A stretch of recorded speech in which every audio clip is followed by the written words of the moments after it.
ಹಾಂ ನಮಸ್ಕಾರ. ವೆಂಕಟೇಶ್ ಅಂತ ಎಸ್ ಎಲ್ ವಿ ಫ್ಯಾಬ್ರಿಕೇಷನಿಂದ. ನೋಡಿ, ನಾವು ಕಾಲಮ್ಗಳು ರೆಡಿ ಮಾಡ್ತಾ ಇದ್ದೀವಿ. ಹೆವಿ ಕಾಲಮ್ಸ್ ಇವೆಲ್ಲ, heavy work, heavy metal work. ನೋಡಿ ಇದೆಲ್ಲ ಪ್ಲೇಟಿಂದ ನಾವು ಕಾಲಮ್ ರೆಡಿ ಮಾಡ್ತಾ ಇದ್ದೀವಿ. ನೋಡಿ ಇದು 25 ಎಮ್ ಥಿಕ್ನೆಸ್ಗೆ 400 ಇದೆ. 25 ಎಮ್ ಥಿಕ್ನೆಸ್ 400. ನೋಡಿ ಈ ಥರ ಇದೆ. ಈ ಕಡೆ 4 ಸೈಡನ್ನು ನಾವು ಕೊಡಬೇಕಾಗುತ್ತೆ 25 ಎಮ್ ಥಿಕ್ನೆಸ್ಸು. ಇದೆಲ್ಲ 60 ಎಮ್ ಎಮ್ಮು, 750 ಎಮ್ ಎಮ್ಗೆ ಉದ್ದ ಇದೆ. 16 ಎಮ್ ಎಮ್ಮು. ಈ ಥರ ನಾವು ಪ್ಲಸ್ ಟೈಪಲ್ಲಿ ನಾವು ಬೀಮ್ಗಳನ್ನ ರೆಡಿ ಮಾಡ್ಕೊತಾ ಇದ್ದೀವಿ.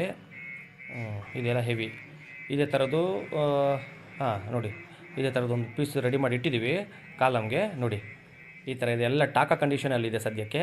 ಇನ್ನು ಟಾಪಲ್ಲೆಲ್ಲ ಪ್ಲೇಟ್ ಇಡಬೇಕು. ಇನ್ನು ಎಲ್ಲ ಕಡೆಗೂ 4 ಕಡೆಯೂ ಆ್ಯಂಗಲ್ ಕೊಡಬೇಕು. ನೋಡಿ ಇಲ್ಲಿ ಆ್ಯಂಗಲ್ ಇಟ್ಟಿದ್ದೀವಿ, ತೋರಿಸು ಗುರು. ಇಲ್ಲಿ ತೋರಿಸಿ ನೋಡಿ. ಇದೆಲ್ಲ 6 inch angle, 10 M M thickness angle ಇದೆಲ್ಲ. ನೋಡಿ ಇಷ್ಟು ಟಾಕಾದಲ್ಲೇ ಇದೆ. 450 ಎಮ್ ಎಮ್ಗೆ ಗ್ಯಾಪಲ್ಲಿ ಒಂದೊಂದು ಕೊಟ್ಟಿದ್ದೀವಿ. ಇದಕ್ಕೆಲ್ಲ ಇನ್ನೂ ಫುಲ್ ವೆಲ್ಡಿಂಗ್ ಕಂಡೀಷನಲ್ಲಿದೆ. ಈ ಥರದ್ದು ಇನ್ನೂ 6 ಕಾಲಮ್ ರೆಡಿ ಮಾಡಬೇಕು. ಒಂದು ಕಾಲಮ್ ವೆಯ್ಟ್ ಬಂದ್ಬಿಟ್ಟು 2 ಟನ್ ಬರುತ್ತೆ. 2 ಟನ್ ಬರುತ್ತೆ.